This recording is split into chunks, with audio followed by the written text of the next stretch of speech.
Buenos días a todos. El día de hoy, entonces, nos corresponde la charla del módulo de columna. Esta charla, vamos a hacer una charla no sobre la parte ósea, sino sobre la médula espinal como tal. Y el tema específico es sobre malformaciones cavernosas de la médula espinal. Muy bien, entonces, para empezar, es importante recordar que es un cavernoma. Recordemos que los cavernomas pertenecen a las malformaciones vasculares del sistema nervioso central y se define como una lesión vascular circunscrita que está compuesta por múltiples sinusoides y que dichos sinusoides son de pared delgada. Fisiopatológicamente no se entiende bien por qué se forman, pero sí se han identificado algunos genes que están relacionados directamente con su formación y muchos de estos genes atribuyen a que esta enfermedad, en algunos casos, sea de tipo familiar. De esos genes que se han encontrado están el CCM1, 2 y 3. Epidemiológicamente hablando, sabemos que los cavernomas de la médula espinal representan 5% de todas las lesiones cavernosas que se pueden presentar a nivel del sistema nervioso central. Vemos que es una entidad que es rara, ¿sí? Solamente el 5% de todos los cavernomas que un paciente puede tener en el sistema nervioso central le aparecen en la médula espinal y representan 12% de todas las lesiones que puedan afectar la médula espinal, incluyendo también tumores. El principal sitio de localización es a nivel torácico, sin embargo también se puede presentar a nivel cervical o parte lumbar alta o la unión dorsolumbar. El 40% de los pacientes que tienen cavernomas a nivel espinal se pueden asociar con cavernomas a nivel encefálico, por lo cual si de forma incidental encontramos un cavernoma espinal es necesario hacer una resonancia del neuroeje completo. Y la edad promedio de presentación es alrededor de la cuarta década de la vida, o sea, de los 50 para arriba. La historia natural de la enfermedad, como digamos la frecuencia de la enfermedad es tan baja, digamos que es aún muy desconocida. Sin embargo, se ha estimado que el riesgo de sangrado por año es del 1.4%.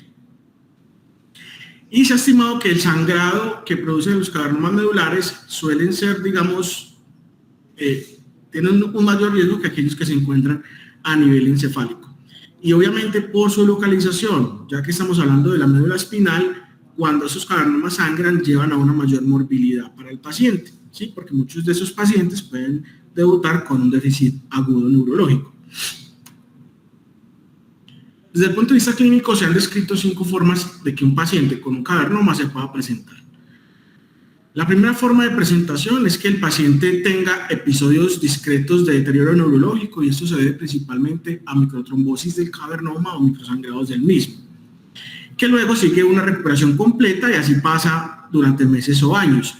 Digamos que con esta forma de presentación a veces es difícil hacer el diagnóstico porque muchas veces el paciente solamente puede presentar una paraparesia leve o de pronto tuvo algunos episodios de retención urinaria o solamente fue dolor, sí, y esos episodios como se recuperan tan rápidamente, pues es difícil a veces hacer el diagnóstico. Se dice que más o menos en varias series que se han hecho, entre el inicio de los síntomas que el paciente recuerde y el diagnóstico pueden pasar entre 2 y 3 años. La otra forma de presentación es que el paciente tenga un deterioro neurológico progresivo, es decir, que el paciente empiece con una debilidad que al principio es leve, que de pronto le causa tropiezos o a veces le genera alguna dificultad, pero en la medida que va pasando el tiempo, el paciente empieza a notar que la fuerza empieza a disminuir, que la capacidad de orinar es menor, ¿sí? Y esto es una segunda forma de presentación neurológica, un deterioro progresivo.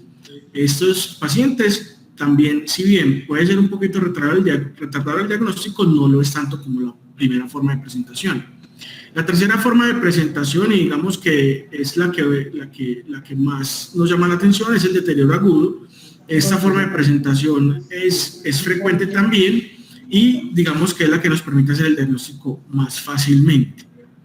También hay una cuarta forma y es que el paciente puede tener un deterioro agudo leve que le obligue a consultar y que durante el seguimiento hospitalario pueda presentar un deterioro progresivo e inclusive ese deterioro progresivo, digamos que en el hospital tuvo algunas mejorías, se fue para la casa y el paciente en la consulta de seguimiento dice que nuevamente apareció y que ya sí ha ido progresando. Y la última forma de presentación es que el paciente se puede presentar como un dolor axial intenso y agudo, muchas veces en la región dorsal o región dorsolumbar, y esta también es difícil de diagnosticarla porque muchas veces el paciente no tiene signos de radiculopatía, no tiene signos mielopáticos, no tiene alteraciones internas, no tiene nada, y el paciente se presenta simplemente con un dolor lumbar, ¿sí? Entonces muchas veces los podemos mandar para la casa, consultar durante varias veces y realmente tiene un cavernoma medular. Desde el punto de vista imaginológico, entonces sabemos que los cavernomas tienen en el T2 es una lesión que es circunscrita, que puede estar localizada en diferentes puntos de la médula, puede ser posterior, posterolateral o lateral o anterior, y que característicamente, al igual que en el encéfalo, tienen una forma en configuración de morita, ¿sí? A veces con el medio de contraste puede haber alguna captación periférica o irregular en los sinusoides, pero digamos que lo más característico es la configuración de mora a nivel de la médula espinal o como también se presenta a nivel del encéfalo. Desde el punto de vista quirúrgico, entonces, tenemos que la indicación más grande para operar un paciente con un cavernoma es que tenga un déficit neurológico agudo. Bajo este criterio no hay ninguna duda que el paciente tiene que ser operado. El tiempo en que lo vamos a hacer es en el momento agudo porque el sangrado del cavernoma genera unos planos sobre la médula que permite hacer una disección y una resección más segura que cuando no se da el sangrado. Pero esto siempre teniendo en cuenta que operar un paciente con un cavernoma va a llevar a un riesgo de que el paciente pierda o tenga un mayor déficit y que este déficit pueda ser permanente. Sin embargo, obviamente cuando uno decide llevar a un paciente a cirugía, pues es precisamente por lo contrario, para que el paciente recupere, pero siempre hay que dejarle en claro al paciente y a la familia que en el acto quirúrgico el paciente puede progresar en el déficit neurológico e inclusive este ser permanente. Algunas consideraciones para la cirugía que tenemos que tener en cuenta. Lo primero es que todo paciente con un cavernoma medular que vamos a programar tenemos que pedirle neuromonitoreo, y dentro del neuromonitoreo siempre tenemos que pedir potenciales somatosensoriales y potenciales motores. Pues la combinación de estas dos formas de neuromonitoreo pues nos va a generar una sensibilidad y especificidad mayor del 80% para detectar alguna caída de los potenciales o algún daño neurológico que estemos generando durante el acto quirúrgico. Y lo otro es que siempre tenemos que operar esos pacientes con el equipo correcto, y a eso me refiero que siempre tenemos que usar microscopio. En este caso, el uso de lupas está contraindicado porque se ha visto que los pacientes que han sido sometidos a cirugías de cavernomas, así sean posteriores y en línea media, o con el uso de lupas, pueden generar mayor morbilidad, porque cuando uno está operando esos cavernomas, como vamos a ver más adelante, tiene que tener mucho cuidado con las estructuras vasculares alrededor. Lo otro es que el equipo de microcirugía esté en buen estado. Tenemos que tener los equipos necesarios y tenemos que tener un equipo de microcirugía que esté en buen estado. No podemos tener unas microtijeras que, digamos, estén desgastadas, porque cuando hacemos mucha tracción del tejido medular, esto puede llevar a grandes consecuencias para el paciente. Y lo otro es que tenemos que tener un bipolar de puntas finas que nos permita hacer una coagulación selectiva durante el acto quirúrgico. Algunas consideraciones técnicas entonces de la cirugía. Entonces tenemos que el abordaje normalmente se hace una incisión en línea media, hacemos la desperostización de la columna, y aquí hay algo importante. Como nosotros lo que vamos a hacer es operar la médula espinal, a sacar un cavernoma, tenemos que tener mucho cuidado y cuidar mucho la articulación facetaria, principalmente la cápsula articular. ¿Por qué? Porque como esto no es una cirugía que vaya a ser instrumentada, nosotros debemos cuidar esta cápsula articular para evitar que posteriormente a la cirugía, en el seguimiento, el paciente haga una deformidad en cifosis y haya que hacer un segundo tiempo quirúrgico. Y lo otro es que la apertura de la dura madre, cuando estamos haciendo el abordaje, va a depender. Si la lesión es posterior, pues podemos hacer una incisión en línea media, pero si la lesión es más lateral, digamos que entonces ya la apertura de dura madre debe ser más lateral también, para poder permitirnos el adecuado abordaje a la lesión como tal. La mielotomía que vamos a hacer va a depender de la localización del cavernoma a nivel de la médula espinal. Entonces tenemos tres grandes localizaciones, una que es a nivel, a nivel posterior en línea media. Afortunadamente, digamos que de la forma de presentación la más frecuente es esta, y esto, digamos, nos permite hacer muchas veces un abordaje más limpio y con menor riesgo, porque es una lesión que está en toda la línea media y muchas veces se expone sobre el tejido medular. Otra localización es a nivel posterolateral, en la entrada de la raíz dorsal, del ganglio de la raíz dorsal. Esta localización también, digamos, podría tener un fácil acceso, sin embargo, como vamos a ver más adelante, pues por aquí baja la arteria, pues las arterias posteriores a nivel lateral, y eso, digamos, podría generar en cierta medida también cierto grado de dificultad. Y digamos que los cavernomas que más difíciles son desde el punto de vista técnico quirúrgico son aquellos que son laterales o anteriores, y son los más difíciles porque quedan laterales a la entrada de la raíz dorsal, ¿sí? Y muchas veces tenemos que hacer una maniobra de luxación con el ligamento dentado para poder acceder a la médula, esto implica una mayor manipulación y un mayor riesgo de deterioro neurológico en el paciente. Como les había comentado, entonces, cuando uno va a hacer la resección de un cavernoma, hay, digamos, que tener en cuenta y que tener presente claro cómo es la anatomía vascular de la médula. Entonces tenemos que, a nivel de la línea media, en el surco dorsal medio, pasa la vena espinal posterior, que es una vena única. Por eso los cavernomas que están en la línea media, esta vena la debemos cuidar muy bien, porque si nosotros llegamos a coagular esta vena, puede que eso genere un infarto segmentario y el paciente salga parapléjico de la cirugía. Entonces tenemos que primero identificar la vena y cuidarla. Y cuando tenemos un cavernoma que es posterolateral, ¿sí?, a nivel de la entrada de la raíz dorsal, lo que tenemos que identificar es la arteria espinal posterior, que van laterales a nivel posterior, ¿cierto?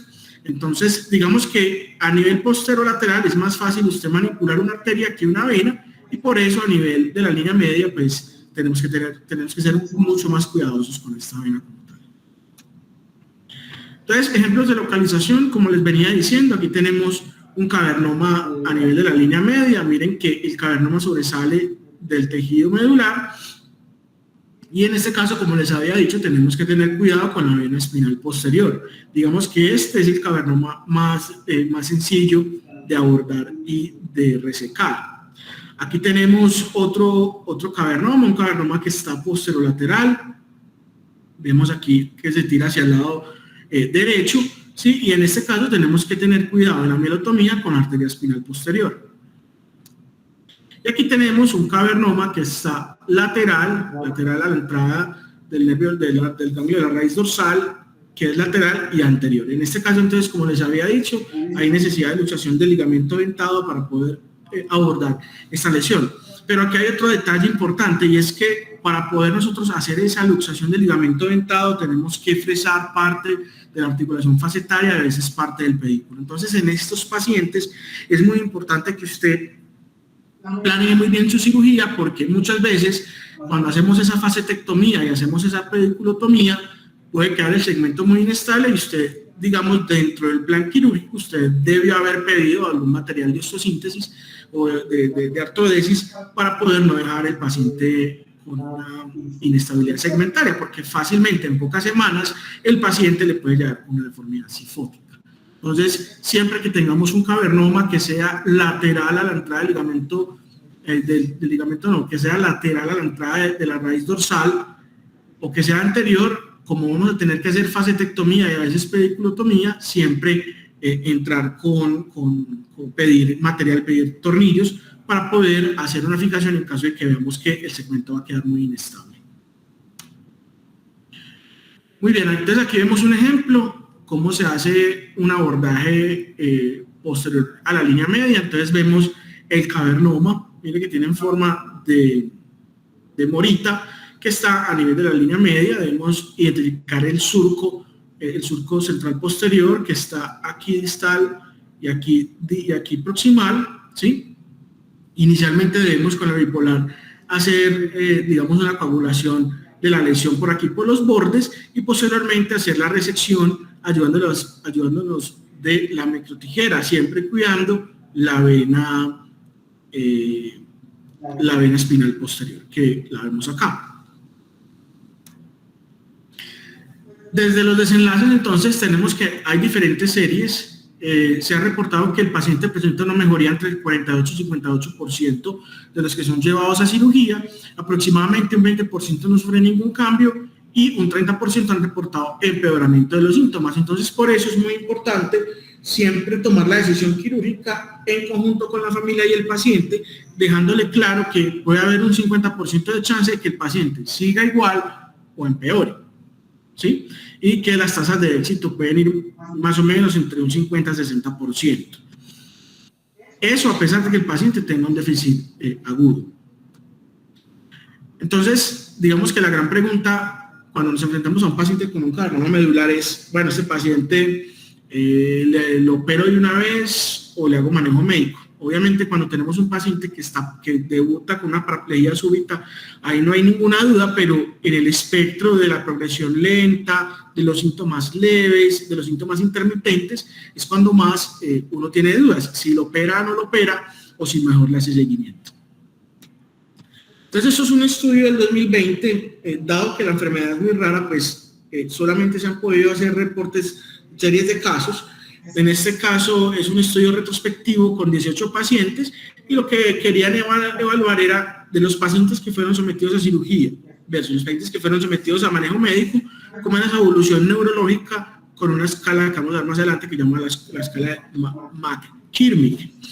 Entonces tenemos que eran 18 pacientes, la distribución era de la siguiente manera: que tuvieran manejo quirúrgico 3, que fueran de manejo médico 5, y de los que fueron de manejo quirúrgico 5 fueron operados inmediatamente por un deterioro agudo y 8 fueron operados en el seguimiento porque tuvieron síntomas leves que fueron progresando.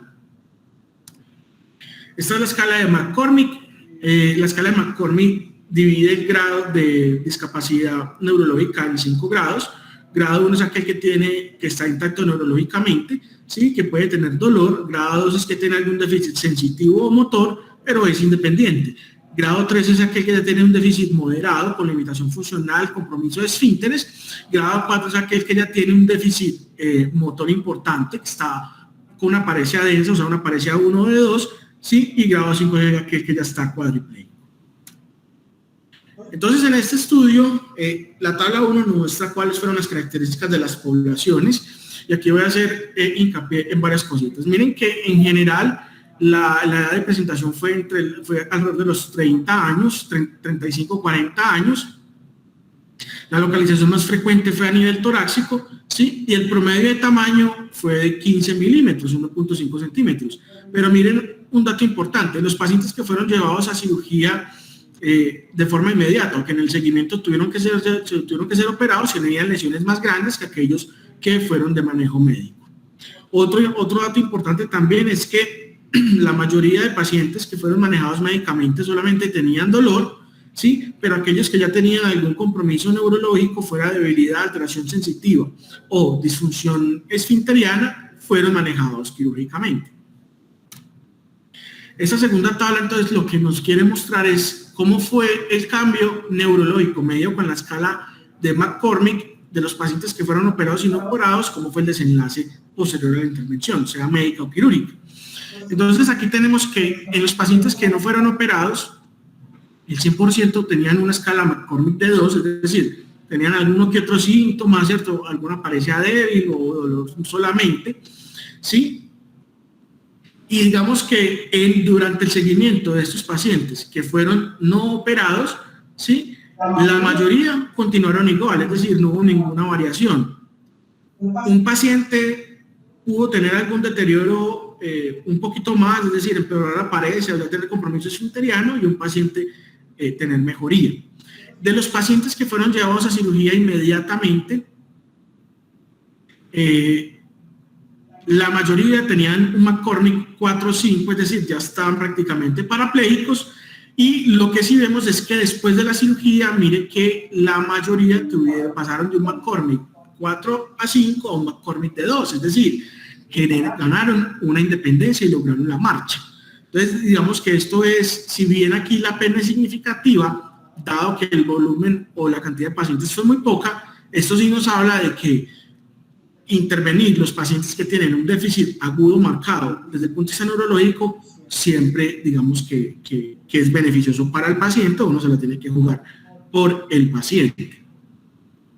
De los pacientes que fueron llevados en el seguimiento, que tenían McCormick principalmente de 3, ¿sí? Vemos que también tuvieron una recuperación, la mayoría pasaron McCormick de 2 con la intervención quirúrgica, o sea que cuando el paciente progresa en su enfermedad o en su déficit neurológico, la intervención sí le puede ofrecer algún beneficio. Aquí esta tabla lo que nos muestra es que cómo eran las características de ese cavernoma de acuerdo a la escala de McCormick, ¿sí? Que presentaba el paciente. Entonces lo que vemos, como les había dicho, aquellos pacientes que tenían lesiones más grandes, tenían McCormick más grande, ¿sí? El tamaño del sangrado también está directamente relacionado con el déficit neurológico. Entre mayor era el sangrado del cavernoma, mayor era el déficit neurológico, y desde el punto de vista de la localización, si era superficial o profundo, es decir, si era línea media superficial o era posterolateral superficial o ya era lateral anterior profundo, digamos que la mayoría, no hubo una gran diferencia entre pacientes con McCormick leve a McCormick marcado. Y esa es una tabla donde se compararon otras series de casos que han sido múltiples, y lo que vemos fue, digamos, con unos resultados muy similares, porque miren que la mayoría de pacientes que eran sometidos a cirugía, la mejoría era alrededor de 40-60%, se quedan igual alrededor de un 20% y empeoraban más o menos en promedio un 30%. Entonces miren que lo que muestran las series de casos es muy similar a lo que muestra la literatura y lo que este estudio, digamos, mostró. Entonces, como conclusión de este estudio, los autores llegan a la conclusión que la cirugía debe considerarse siempre en pacientes con deterioro agudo o que tengan progresión de su déficit neurológico en el tiempo, pues la intervención podría suponer una mejoría del estado clínico del paciente. Obviamente siempre tenemos que tenerle claro a la familia y al paciente de que cualquier intervención pudiese desencadenar un peor desenlace neurológico, más si el paciente tiene un McCormick 3 o 2, ¿sí? Si tiene síntomas leves o moderados, el paciente, siempre que eso pesa riesgo-beneficio, porque el paciente puede salir parapléjico o, pues, digamos, recuperar completamente. Entonces, como conclusiones de esta charla, tenemos que los pacientes con presentación aguda de déficit neurológico o progresión del mismo siempre deben ser llevados a cirugía, siempre ser muy cuidadosos en la disección muscular, ¿sí? Y más que todo cuidar la cápsula de la articulación facetaria, evitando que el paciente quede inestable posteriormente y haga una deformidad y haya que volver a intervenir. Siempre en la miotomía cuidemos las estructuras vasculares, siempre identificar la vena medular posterior y las venas y las arterias medulares posteriores cuando hacemos un abordaje posterolateral. Y si decide un manejo expectante, siempre dejarle claro al paciente que hay riesgo de empeorar y que haya cirugía urgente posteriormente, ¿sí? O si decidimos someter a un paciente a cirugía con un McCormick no tan grave, es decir, que no sea 4 o 5, sino 2 o 3, siempre dejarle claro al paciente que hay el riesgo de que empeore su condición neurológica. Muchas gracias. Sí, señor. Muchas gracias. ¿Qué hacemos con el paciente asintomático que encontramos un idioma en la región dorsal? Profesor, en este caso, sí, en este caso, si el paciente fue un hallazgo incidental, el paciente está completamente asintomático, lo mejor es hacerle seguimiento. Es hacerle seguimiento, pero siempre hay que dejarle claro que en cualquier momento puede sangrar y puede, digamos, tener un déficit neurológico. Pero es el momento en el que sangra, en el que tiene el déficit neurológico, en que el paciente mejor oportunidad de cirugía tiene y que, digamos, que dentro de lo que uno espera, pues si ya está parapléjico, lo que uno haga, pues ya todo es ganancia y el paciente sí recupera muy bien. Pero si usted mete un paciente a cirugía que está sin déficit neurológico y le sale de parapléjico, es una catástrofe. En el trabajo que nos mostraste, ¿cuánto es el tiempo de cirugía de los pacientes? Profe, entre el inicio de los síntomas, por ejemplo, aquellos pacientes que solamente tenían dolor y pacientes que tenían síntomas leves, que fueron seguidos y que después fueron operados, el tiempo entre el diagnóstico y la cirugía fue más o menos de 1 año y medio, 2 años. No, pero yo me refiero a cuando se presenta el déficit agudo, ¿cuánto se demoraron para operarlo? Porque si se demoran mucho, pues no se recuperan. Profesor, ellos manifiestan que en el momento en que hizo el déficit les hacían la resonancia y los programaban de una vez. O sea que imagino que desde la resonancia hasta la cirugía eran menos de 24 horas. La radiocirugía o la terapia endovascular tienen alguna utilidad aquí o no. De la terapia endovascular, de la radiocirugía no sé, de la terapia endovascular tengo entendido que no. Yo creo que la radiocirugía también es muy mala para esto. Yo no tengo más preguntas. ¿Alguien tiene algún comentario? Buenos días. Más que un comentario, es como me gustaría como hiciéramos como una homologación con el cerebro. Entonces, los cavernomas que obviamente tienen déficit agudo, pues definitivamente no hay duda que son quirúrgicos, ¿cierto? Los que tienen déficit progresivos también son quirúrgicos. Ya dijeron que los que son incidentales no son quirúrgicos, pero la pregunta es qué hacer con el cavernoma que sangra una vez y se recupera del todo, si tiene indicación de cirugía, o el que sangra por segunda vez como en el cerebro. ¿Cuál de las dos opciones cuál de las dos es la indicación? ¿Que sangre una sola vez y se recupere o que necesita 2 sangrados?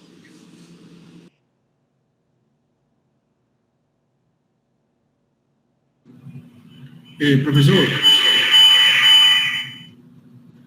pues yo lo que pienso es que si un paciente a uno le llega parapléjico o con una paraparesia densa y sale en el contexto de un sangrado agudo, sin duda pues uno tiene que operarlo.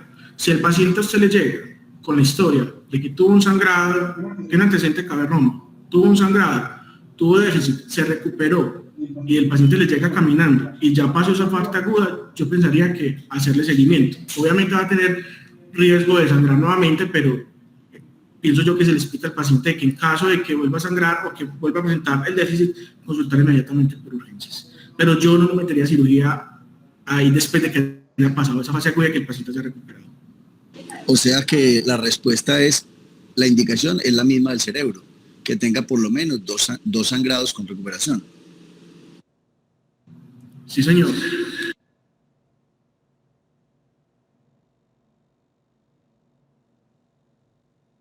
Doctor Gustavo.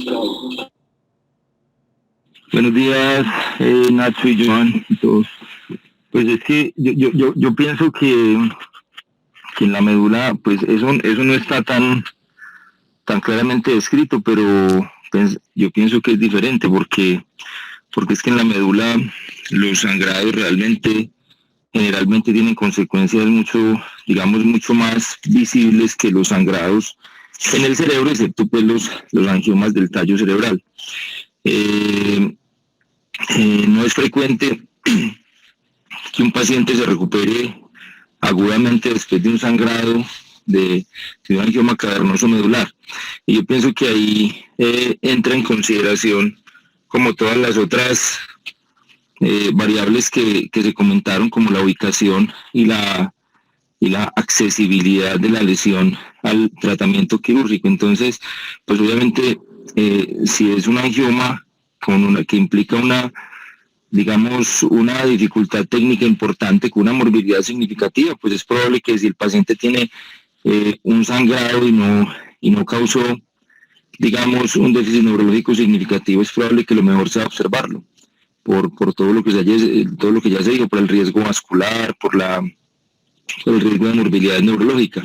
Pero si es un angioma cavernoso posterior, que es accesible, que tiene realmente muy buena exposición a la aracnoidea, es posible que lo mejor sea intervenirlo, porque el segundo sangrado es probable que tenga ya consecuencias neurológicas completamente irreversibles para el paciente.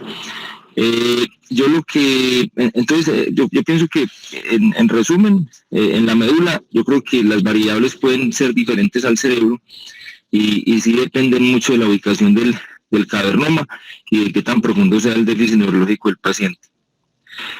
Otra cosa que yo he tenido, o que yo he visto, yo llevo siguiendo como 3 pacientes con cavernomas desde hace ya bastante tiempo. Hay una niña que la conozco hace más o menos 8, 9, 10 años, que llegó con un déficit neurológico muy severo al Instituto Neurológico, con un sangrado en la médula dorsal, más o menos a nivel de T10, llegó con 2 de fuerza muscular y con un hematoma ahí muy importante en la médula. La operamos, drenamos el hematoma, pensamos que habíamos sacado la lesión. En el seguimiento la resección de la lesión había sido parcial.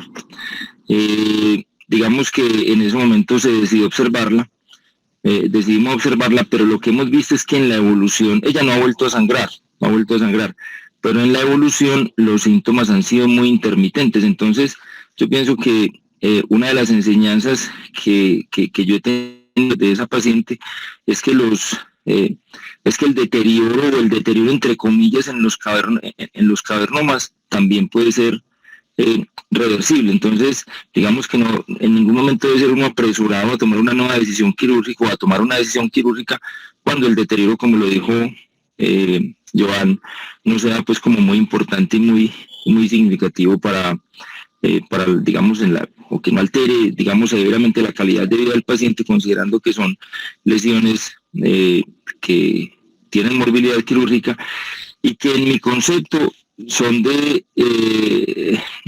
la cirugía es difícil. Ya ahí sí me gustaría conocer el concepto de Nacho, de qué tan fácil es sacar un cavernoma medular. A mí me pareció que es difícil, o sea, me parece que el plano con el tejido es difícil, me parece que el plano, digamos, de siderosis que va causando a veces se vuelve, digamos, es un tejido que es más acartonado, que es más difícil de manipular, donde hay que hacer de pronto un poco más de tracción. Entonces nos hemos encontrado cavernomas que son fáciles y que salen, digamos, sin muchas dificultades, pero yo he visto que la técnica quirúrgica es demandante y es difícil. Y otro tema es la instrumentación que vos hiciste pues como mucha énfasis en los pacientes con cavernomas. Pues realmente lo que en este momento hemos aprendido es que la instrumentación en lesiones medulares, específicamente que necesitan seguimiento a largo plazo, como lesiones que tienen buen pronóstico y que los pacientes tienen una sobrevida muy significativa, la instrumentación, en mi concepto, se debe evitar a toda costa, porque digamos que afecta mucho el seguimiento de los pacientes, especialmente, por ejemplo, en tumores como ependimomas y obviamente también en cavernomas. Y si se va a instrumentar un paciente, se deben evitar poner cualquier tipo de instrumento en los segmentos adyacentes. Entonces, en esos casos hay que hacer instrumentaciones más largas, pero prácticamente dejando el área del cavernoma sin instrumentación, únicamente las barras sin tornillos, para poder hacer un seguimiento pues como más útil, que la imagen de resonancia sea mucho más útil. Nacho, ¿vos qué pensás, hombre, de la técnica quirúrgica en los cavernomas? ¿Te ha parecido igual que en el cerebro? A mí en la médula me ha parecido que es difícil y compleja. Tao, yo he operado bastantes angiomas cavernosos y es una cirugía supremamente estresante desde que uno empieza, porque empezando por el nivel de la lesión, uno no desea equivocar y hacer una mielotomía en el nivel que no es. Lo segundo es que muchas veces, aunque el angioma esté superficial, uno con el microscopio no lo alcanza a ver en la superficie. Entonces ahí viene el problema de, al hacer uno la mielotomía, si lo va a encontrar o no. Y tercero, cuando uno lo encuentra, no es como el angioma cavernoso del cerebro que tiene un planito un poco más fácil, a diferencia del angioma del tallo. Esto es como un angioma del tallo, que es un tejido duro, difícil de sacar porque es, como vos decís, acartonado, se tracciona la médula y con mucha frecuencia uno cree que lo sacó todo y en la resonancia de control encuentra que dejó la mitad del angioma inexplicablemente. Entonces es una cirugía supremamente difícil y muy estresante, me parece a mí, porque uno hace un daño muy fácil.